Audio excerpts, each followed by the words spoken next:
Hello everyone, and welcome back to the final video of EssayMaster's undergraduate course. Congratulations on making it this far, but there are still a few final steps to go over. Let's get to them right now. First, check your content. Some may suggest checking your writing first, but in our mind, there's no point in polishing your grammar and sentence structure on an essay with poor content. So we need to focus on this first. Ask yourself, am I conveying my message and story well enough? Remember how you brainstormed your theme? Is every essay hitting these points somehow? Have I told the story I need to convey in this message? Same idea. If your theme is being first generation immigrant to work as a computer programmer, are you telling anecdotes and stories that support this? And finally, in your essays, are you being specific enough and are these revolving around you? The devil may be in the details, but so are the gems that make your essay worth reading. And as a great way to tackle this, we recommend putting everything into a single Word, Pages, or Google Doc and reading it as one large essay. We found that this allows us to better catch inconsistencies or mistakes, and you can understand your application as an entire package.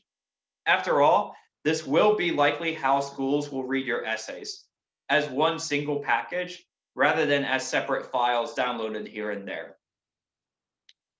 Once you've gotten your content down, then you can check your writing.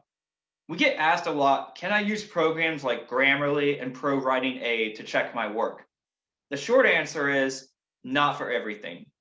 The longer answer is that it's useful for immediately catching obvious mistakes, saving you time. But in terms of thoroughness and careful analysis, it will be a long, long time before a computer program can replace the human eye. So definitely go for it, but this is one spot where you want to be redundant. Use multiple programs, review your work multiple times, and have many other people review your essays as well. Check for common mistakes. Everyone knows there, the possessive, their, location, there, they are, but we also see aid with an E and without misused. We see complementary with an I and an E misused. There are many common mistakes, and here's a pro tip. If you catch yourself making a mistake once, you've probably made it elsewhere. So make a note whenever you do catch a mistake to be on the lookout for it in other essays. Finally, easier said than done, but don't wait until the last minute. Especially if you're taking multiple AP or IB courses, fatigue has a really nasty way of hiding obvious errors. It's okay to write your first draft tired because it's a first draft and you just want to get it out, but don't ever edit in a state of panic or fatigue. And as a pro tip here, print out your essays and edit them with a red pen. It sounds quite old school, and frankly, it really is, but it's a trick still used in many places because seeing words on a physical page, for whatever reason, makes the eye more alert than when looking at it on a computer screen. Next, maybe it's obvious, but we've seen such mistakes too often not to bring it up. If your school asks for 11-point font double spaced, make sure you format your essay that way. If it doesn't say anything, 12-point font, Times New Roman, double spaced will usually work. Make sure your italics, quote marks, and everything else along those lines are correctly used and formatted. And finally, not just this step, but all three steps, repeat them at least twice. Carpenters have a saying, measure twice, cut once, because it eliminates the likelihood of error. Doing the same to your writing will greatly help you. And as a pro tip, look at your document differently than normal. We mentioned a minute ago printing it out, but you can also blow up the font or use a different font entirely.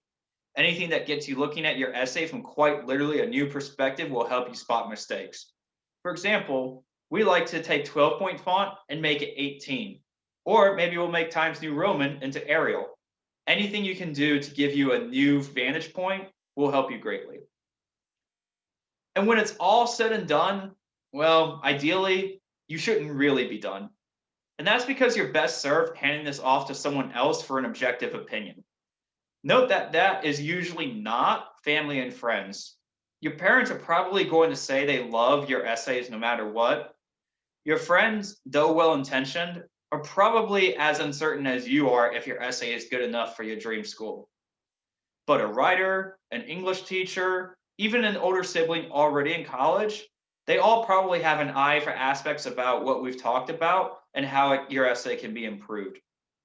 Keep in mind, however, there's a saying attributed to many writers: if someone tells you something's wrong, they're usually right. But if someone tells you how to fix it, they're usually wrong. That's not to say that you should ignore their suggestions for improving your essays, but you are the only person who actually knows how to fix your mistakes.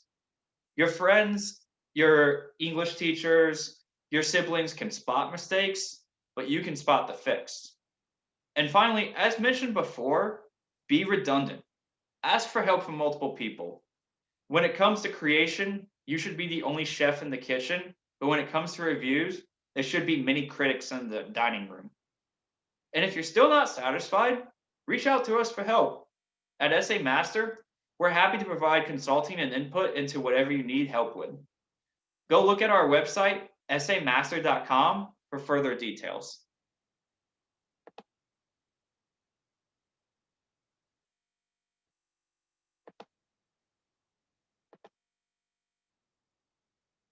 That concludes our undergraduate course here at EssayMaster.